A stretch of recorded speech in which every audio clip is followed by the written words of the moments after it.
La parole est à Daniel Fasquelle. Monsieur le Président, mes chers collègues, ma question s'adresse à Michel Mercier, garde des Sceaux, ministre de la Justice et des Libertés.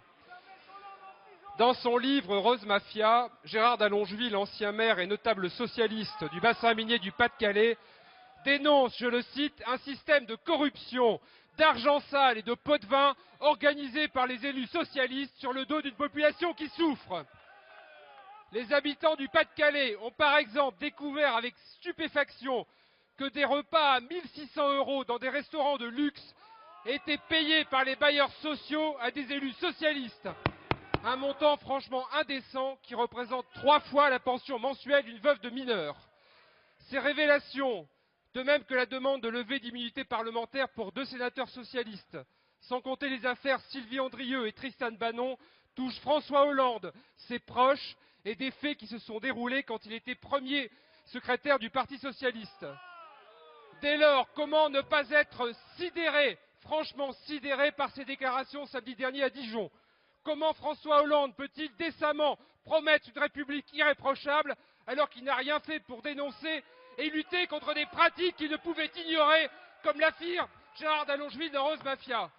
Comment a-t-il assez d'aplomb pour nous dire que s'il est élu président de la République, son premier devoir sera de rendre des comptes quand il est incapable aujourd'hui d'assumer ce rôle pendant 11 ans à la tête du PS? Monsieur Hollande, soyez enfin transparent. Si vous voulez rendre des comptes, la vérité c'est maintenant. Alors monsieur le ministre, ma question est simple. Puisque François Hollande fuit dans tous les domaines ses responsabilités, que peut-on attendre de la justice afin qu'il établisse au plus vite la réalité des faits dénoncés et qu'elle mette fin à cette hypocrisie et cette incroyable mystification? Monsieur le garde des Sceaux, ministre de la Justice. Bien. On se calme. Monsieur le garde des Sceaux, merci de votre sérénité. Merci beaucoup, Monsieur le Président. Mesdames et Messieurs les députés. Monsieur le député Daniel Fasquelle, je voudrais répondre au fond sur votre question. Il y a actuellement, en effet, vous l'avez rappelé, des affaires qui sont pendantes devant les juridictions du Pas-de-Calais.